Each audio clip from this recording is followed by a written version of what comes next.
class. In this discussion, we are going to talk about scale and how it factors into the government's ability to effectively operate and meet the needs of its population.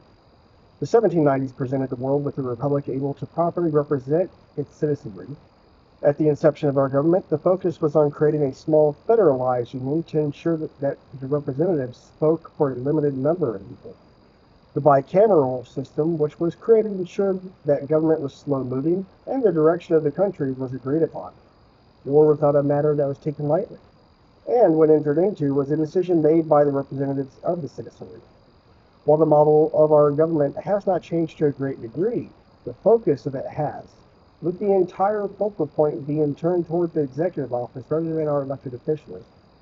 The product of population scale within our nation has produced both a country capable of world wars and technological booms, but also an ineffectual government that follows the Hobbesian model of centralized power.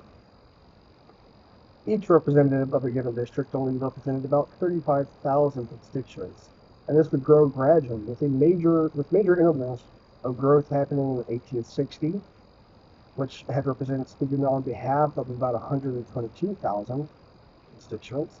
1910, with representatives speaking on about 211,000 constituents.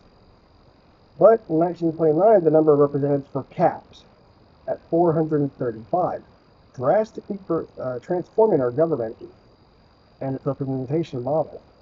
In 1930, the average elected representatives had about 280,000 constituents in their districts, and today,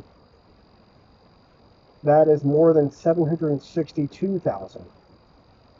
This has removed the United States from a small republic, as it was originally intended, and has transplanted us into a more Hobbesian approach of government. It is the opinion of Grant McCall that the motivations for signing this Hobbesian social contract was for the safety, to remove anarchy so that the regular citizen would not kill one another. A portion of this Republican social contract was that our elected officials declared war. But in actuality, we follow a Hobbesian approach where our chief executive has for the past half century declared war. As described by Curtis Bradley, where the Korean War and Kosovo War were campaigns and not voted on as wars. This had ramifications of continuing decay in trust in government, as well as the lowest opinion numbers occurring almost on a yearly basis. Another issue with scale arises in who is able to vote.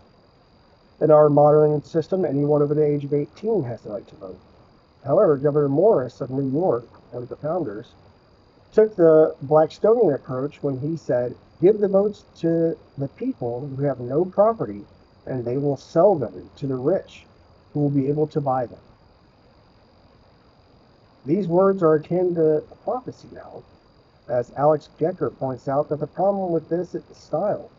In his article, Casual Politicking, a new frame for political analysis, he says these organizations and politicians are, quote, selling certain ideas or beliefs, while constantly framing and reframing those issues in order to take advantage of momentary alliances, public opinion shifts, or a beneficial media landscape, end quote.